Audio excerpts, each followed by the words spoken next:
Hi, it's Binny, baby, and I'm back again with another video in the same outfit, in the same day. This isn't a video that I kind of have like a talk track to. It's something that has just kind of been on my heart very heavily, and it's a lot to do with like grief in our community, like, you know, the way like, you know, husbands are, and how we kind of come together as a community and stuff when someone passes. It can be very overwhelming.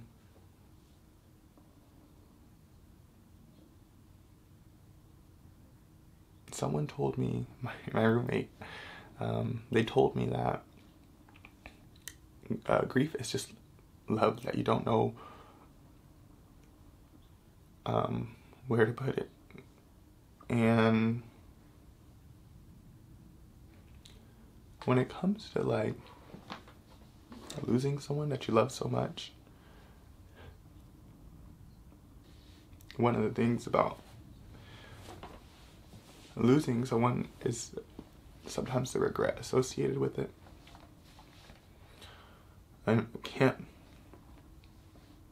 feel like I know how to keep going in life when a lot of regret is associated with the person who I've lost.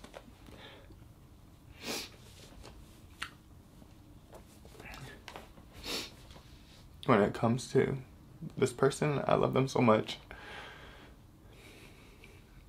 And, you know, I can't believe I took their love for granted. Really on such borrowed time on this earth. If you are lucky enough to have your relatives or, you know, your friends in your life, and, you know, they mutually love you and they show you so much care and appreciation for you, and, you know, you have to cherish those people while they're here, because don't be embarrassed that, you know, that you might not be able to meet all of the expectations that they have for you, or communicate in a way that you might typically be used to. You know, I know that, I don't know, people probably know this or not, but I'm not the best, you know, speaker of Shagrinya or Amharic or Arabic or anything like that. And when it comes to, you know, certain people who are in my life, you know, I kind of have some struggle with communicating with them because I'm not a fluent Shagrinya speaker. And whether, you know, this is something you agree with or not, it's up to you, but like, there's a lot of embarrassment associated with that, because, you know, the thing is, a lot of those like formative and younger years in my life, I chose to not take the opportunity to like learn Shagrinya as much or speak Shagrinya. So, someone who I love very deeply and who prioritized me and cared about me so much,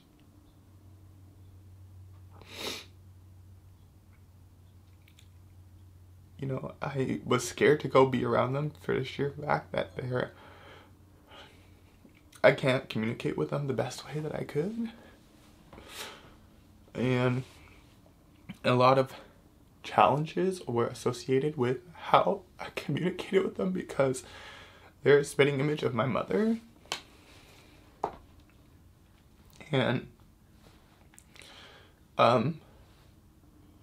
when you hear certain people's voices, you just kind of like can't do it. Like, you can't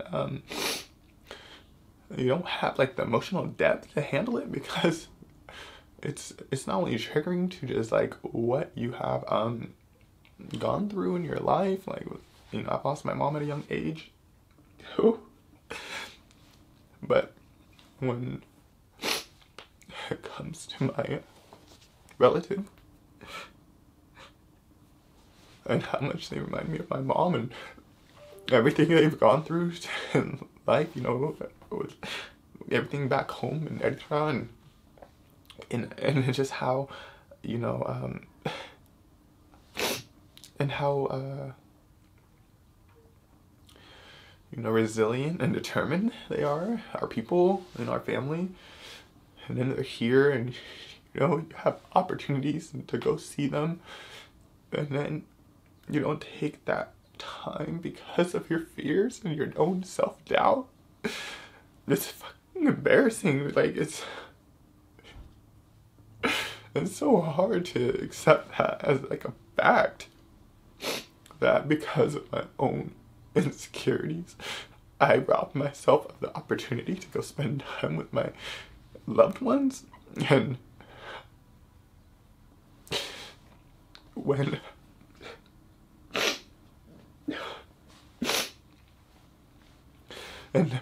that loved one is gone, like, now I have to live with that regret forever about, you know, all those times they asked me to come see them, and I was too embarrassed or too preoccupied with people who don't care and who aren't even in my life today, you know. And it's my family, like, it's my family who, you know, I hadn't seen for many, many years, you know, because they lived in Eritrea. And then when they came out here, and it's like, I have the opportunity to spend time with them, I don't take advantage of it. The privilege, like, the audacity, like, I can criticize myself all day about it because it's wrong on my behalf. So, and that, it's such a tough pill to swallow. And I have to take ownership of how I chose to live my life that way. In so many ways, I have to take ownership for so many things, and it's not easy.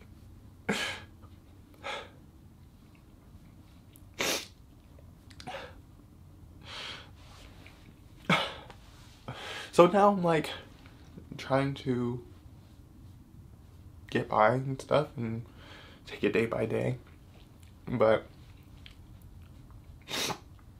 you need to make sure that you love your hug ones.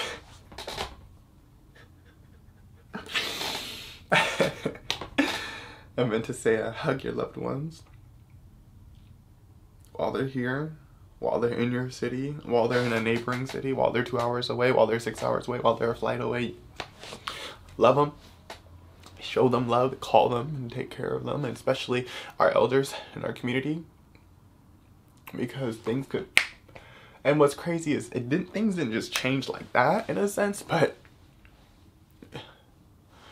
when you've gone through a similar situation with, you know, your own mother, and then, you know, you kind of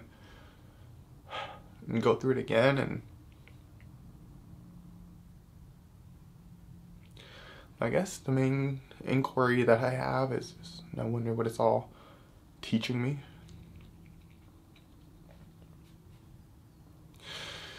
Because there's something of value that's in there.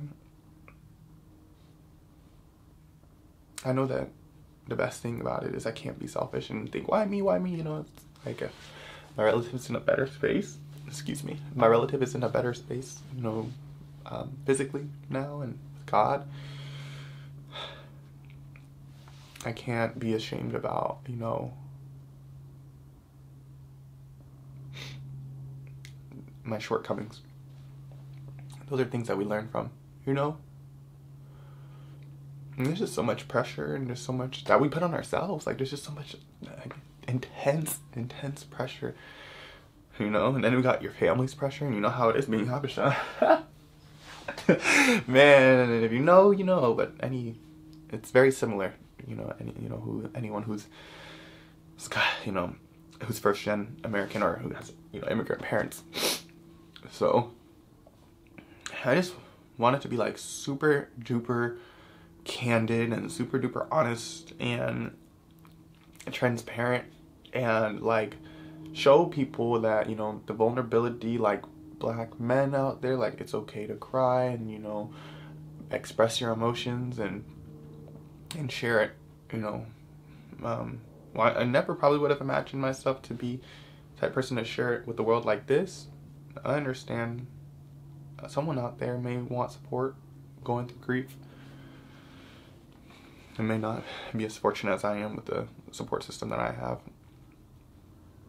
And grief comes in waves. You know what I mean? It comes in waves, and you just gotta take it day by day. And remember them beautifully. I'm gonna miss my auntie.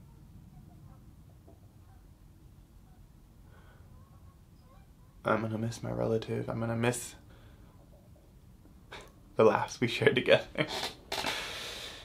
It's time we spent every thought together.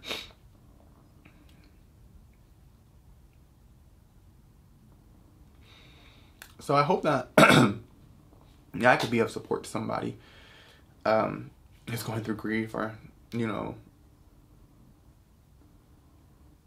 may have some regret associated with, you know, someone who they loved passing away, and not doing everything that you could have to spend time with them because of whatever reason, you know. And I definitely know that we're not perfect, so you have to forgive yourself. Anyways, I just want to send so much love to anyone who's listening. Like the emoji, right? And that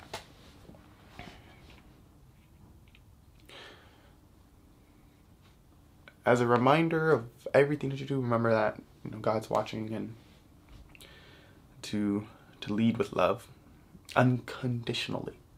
Undoubtedly lead with love. That's my saying. I know that's right. I'm gonna do anything, and it's gonna be out of love. So I appreciate you watching my video, my vulnerable video. And I hope that you stay tuned, keep in touch, and I hope that I can make you smile, make you laugh, make you cry. So God is so good. Thank you so much. I love you all.